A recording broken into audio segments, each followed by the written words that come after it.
Hello viewers, welcome back to my channel. আজকে আমি আবারও একটা নতুন রেসিপি নিয়ে আপনাদের কাছে চলে এসেছি। খুবই ইজি এবং খুবই সহজেই কিন্তু বানিয়ে ফেলতে পারেন সুস্বাদু নিরামিষ ঘুগনি। গরম গরম লুচি, পরোটা কিংবা মুড়ির সাথেও কিন্তু এই ঘুগনিটা খুব ভালো যায়, খেতে কিন্তু জাস্ট অসাধারণ লাগে। আমি অনেকবার বাড়িতে বানিয়ে খেয়েছি, তাই ভাবলাম এই রেসিপিটা আপনাদের সাথেও শেয়ার করে নেওয়া যাক। অ্যাকচুয়ালি আমিও ভাবতেই পারছিলাম না যে পেঁয়াজ ছাড়া কি ঘুগনি সত্যিই বানানো যায়, আর সেটা খেতে কি ভালো লাগবে আমিও ভাবছিলাম। বাট যখন বানালাম তারপরে কিন্তু খেতে সত্যিই খুবই অসাধারণ ছিল। আর এই রেসিপিটা আমি কিন্তু শিখেছিলাম আমার বড় বৌদির থেকে। যাই হোক, আজকের রেসিপি শুরু করা যাক। এখানে আমি নিয়েছি বেশ বড় বাটির এক বাটি ছোলা মটর মিশানো, প্লাস নিয়েছি একটা মিডিয়াম সাইজের আলু। ছোলা মটরটা মিশিয়েই কিন্তু রান্নাটা করলে বেশ ভালো হয়। এখানে আমি নিয়েছি কাবুলি ছোলা, তার সাথে নিয়েছি মটর, দুটো কিন্তু মিশিয়ে নিয়েছি আমি। সব কটা একসাথে প্রেসার কুকারে নুন হলুদ দিয়ে খুব ভালো করে সেদ্ধ করে নিয়েছি। এই রান্নার জন্য কী কী মশলা লাগছে আপনাদের দেখিয়ে দিচ্ছি। এখানে নিয়েছি আদা বাটা প্রায় 1 চামচের মতো, নিয়েছি হলুদ গুঁড়ো, নিয়েছি টমেটো কুচি, নিয়েছি জিরে গুঁড়ো, নিয়েছি লঙ্কার গুঁড়ো, তেজপাতা, এলাচ, কাঁচা লঙ্কা আর নিয়েছি ধনেপাতা কুচি। এবার গ্যাসের ওপর একটা কড়াই বসিয়ে দিয়েছি মিডিয়াম টু লো ফ্লেমে। কড়াইটা গরম হয়ে এলে এর মধ্যে দিয়ে দিচ্ছি 2 চামচ সর্ষের তেল। এবার এর মধ্যে প্রথমেই দিয়ে দিতে হবে টমেটো কুচি। ভিডিওটি দেখতে দেখতে আমার এই চ্যানেলটা যদি না সাবস্ক্রাইব করে থাকেন তাহলে এখনই গিয়ে সাবস্ক্রাইব করে নিতে পারেন। টমেটোটা তেলের ওপর দেওয়ার পর একটু নরম হয়ে এলে এবার এর মধ্যে দিয়ে দিচ্ছি তেজপাতা আর দিয়ে দিচ্ছি 2টো এলাচ। এবার এর মধ্যে দিয়ে দিতে হবে আদা বাটা। আমি এখানে 1 চামচ আদা বাটা দিয়েছি 2টো কাঁচা লঙ্কা। আপনার যেই ওয়াইজ ঘুগনির পরিমাণটা বানাবেন, মটর বা আলুটা নেবেন, সেই ওয়াইজ কিন্তু আদা পরিমাণটা একটু বাড়িয়ে নেবেন বা কমিয়ে নেবেন। দিয়ে দিচ্ছি 1/2 চামচ হলুদ গুঁড়ো, 1/2 চামচ লঙ্কার গুঁড়ো দিয়ে আবারও মশলাটাকে একটু কষিয়ে নিতে হবে। ঝালের পরিমাণটা আপনারা যেই ওয়াইজ ঝালটা খান সেই ওয়াইজ কিন্তু ঝালের পরিমাণটা দিয়ে দেবেন। এবার এর মধ্যে দিয়ে দিচ্ছি সেদ্ধ করে নেওয়া আলু। আমি এখানে একটা মিডিয়াম সাইজের আলু নিয়েছি। আলুটাকে এইভাবে একটু খুন্তি দিয়ে ছোট ছোট করে কেটে নিচ্ছি। কেটে মশলার সাথে খুব ভালো করে মিশিয়ে নিচ্ছি।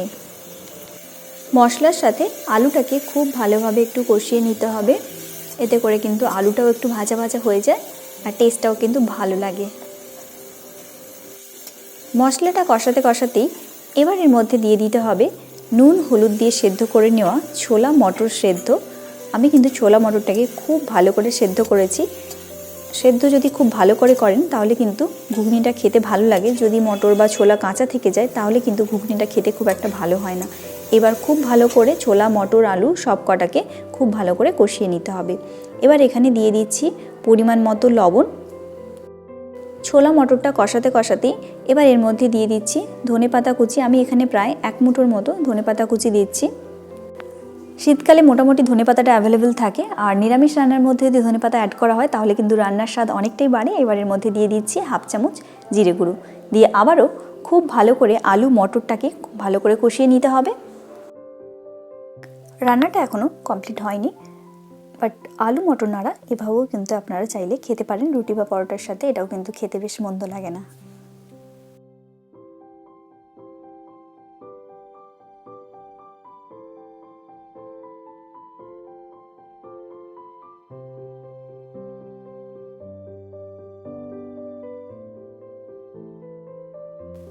আলু মটর খুব ভালোভাবে কষানো হয়ে গেলে এবার এর মধ্যে দিয়ে দিচ্ছি পরিমাণ মতো জল।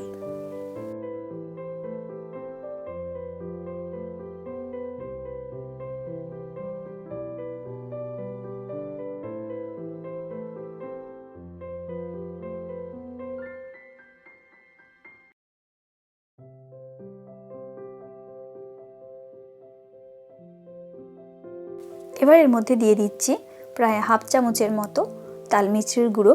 আপনারা চাইলে কিন্তু এখানে চিনি অ্যাড করতে পারেন। আর যে কোনো নিরামিষ রান্নাতে একটু মিষ্টি স্বাদের প্রয়োজন হয়, এতে করে কিন্তু টেস্টটা বেশ ভালোই হয়। এবার এটাকে আমি প্রায় 1 থেকে 2 মিনিটের জন্য ঢাকনা দিয়ে রান্না করে নেব। রান্নাটা প্রায় আমাদের কমপ্লিট। এবার গ্যাসের ফ্লেমটা অফ করে ঢাকনা দিয়ে 1 মিনিটের জন্য রেখে দিচ্ছি।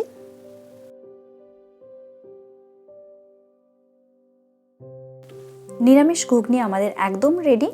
গরম গরম রুটি, পরোটা বা মুড়ির সাথে বা লুচির সাথে কিন্তু এই ঘুগনিটা খুব ভালো যায়। আর যারা বাড়িতে একদমই পিওর ভেজিটেরিয়ান, যারা একদমই পেঁয়াজ রসুন খায় না, তাদের জন্য বাড়িতে বানিয়ে ফেলতে পারেন।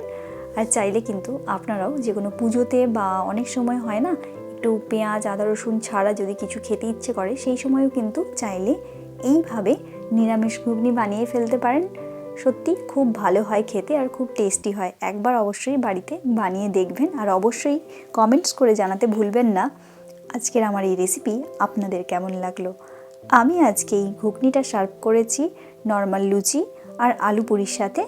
খেতে কিন্তু জাস্ট অসাধারণ ছিল। আজকের ব্রেকফাস্টটা জাস্ট জমে গেছে।